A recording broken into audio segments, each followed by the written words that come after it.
Ils sont agaçants, mais ils font partie du jardin. Ce sont les pucerons. Nous en parlons avec Roland Motte. Bonjour. Bonjour Xavier. Roland. On en a un peu de partout, des pucerons. Oui, il y en a beaucoup, beaucoup. Oui. Et puis ils sont là, de toute façon, ils sont sur les plantes. Alors, c'est des insectes piqueurs-suceurs. Ça dit bien ce que ça veut dire. Ça pique et ça suce, quoi. Oui, mais ça pas nous. Ça pique et ça merci. suce. Là, oui, quand même, les moustiques, c'est un peu le cas quand même. Hein.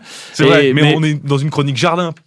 Oui, mais il y a des moustiques dans le jardin, mais bon, on va pas. Bref, on va pas chipoter. Donc, piqueurs-suceurs, ça veut dire qu'ils ont un rostre. Vous voyez, vous avez un grand nez. Vous déjà, c'est un grand pif. Voilà, vous pourriez être un peu un puceron, mais c'est à la bouche qu'ils ont ça, eux. Donc, c'est un genre de grande bouche comme ça. Ils vont piquer, c'est le rostre. Ils piquent les tissus de la plante et ils vont sucer la sève. Alors, évidemment, quand il y en a un, c'est pas grave. Mais comme il y a des colonies de pucerons, eh bien, ça peut être très, très embêtant et ça peut affaiblir la plante à tel point que ça peut la faire crever lorsque la plante est plus jeune. Bon, quand c'est un cerisier qui est très grand, c'est pas bien grave, ça abîme l'extrémité des feuilles, mais bon, c'est tout. Et ils vont s'attaquer plutôt aux jeunes feuilles. Savez-vous pourquoi ?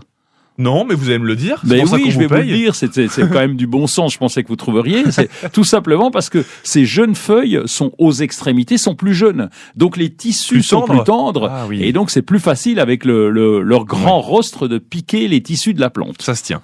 Le problème avec les pucerons, c'est que ça va vite aussi. On en a 10. 200, 3000, ça va très vite. Alors, ils ont une reproduction par parthénogenèse. C'est ça, c'est là qu'est l'océlas. Vous savez comment vous faites pour vous reproduire. Si vous souhaitez un jour vous reproduire, il faut, vous comprenez. Oui, on a compris. Ne vous expliquez pas ça, Roland. Ah bon, d'accord. Alors, je vais vous expliquer la parthénogenèse. Oui. Eh bien, eux n'ont besoin de personne. Ils se débrouillent tout seuls. Et voilà, il y a besoin de personne. Les femelles font des petits, elles font des petites femelles. Sans elles ont besoin de personne. Il n'y a pas de mâle. Non, il n'y a pas de mâle du tout. Et donc c'est pour ça qu'il y a une vitesse vertigineuse. Il y a des mâles qu'en fin de saison, parce que il faudra des œufs pour passer l'hiver. Donc là, les œufs, évidemment, ils vont rester sur une plante, etc. Donc tout le monde disparaît pendant l'hiver, et c'est les œufs au printemps qui vont éclore et qui vont continuer la vie de l'espèce. Mais sinon, eh bien, c'est génial. C'est génial. Non, pour le jardinier, non, mais c'est passionnant en tout cas. Je sais pas si c'est génial. Ça s'appelle la parthénogenèse. Et ça vit longtemps, un puceron ? Ça vit. Si on l'écrase pas, en tout cas. Oui, c'est ça. J'allais vous le dire. Oui, parce que l'on ne s'intéresse qu'à la vie du puceron. On dit pas comment et on va le dégommer peut-être. Mais ça vit une 50aine de jours. Voilà, en moyenne entre 10 et 120. Les plus vieux d'entre eux font 120 jours. Et comment on le dégomme, pour reprendre votre expression, Roland ?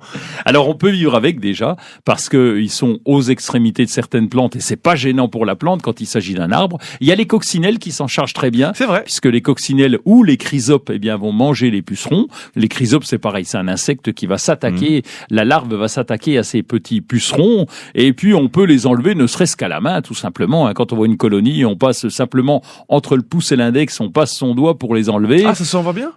Oui, ça s'en va. Bon, après, vous sucez pas vos doigts, quoi. C'est un peu sale, mais c'est tout. On va les dégommer comme ça. Et puis, on peut, avec un petit pulvérisateur, avec un jet unique, les faire tomber. Elles retombent, et puis voilà. J'adore l'expression de dégommer. C'est une expression qui veut dire que c'est bien de rééquilibrer. Voilà. Et il y a combien d'espèces? J'ai un titre vraiment indicatif. Combien d'espèces? Un paquet. Un bon paquet. Ah bah merci Roland. J'ai perdu mes notes, mais je le laisse sous les 5000. 5000 espèces. Bon, après chez nous on les connaît, mais on en a plusieurs. On a des jaunes, des noirs, des blancs d'ailleurs, des blancs sur les salades qui peuvent arriver. Et donc il y a effectivement beaucoup d'espèces. Mais ils se dégomment pareil? Non. Non, mais la nature le fait très bien, parce que même les petits moineaux, eh bien, vont manger, vont picorer les pucerons. Donc, on peut aussi ne pas les dégommer, mais laisser faire la nature, et il y a un équilibre qui se fait.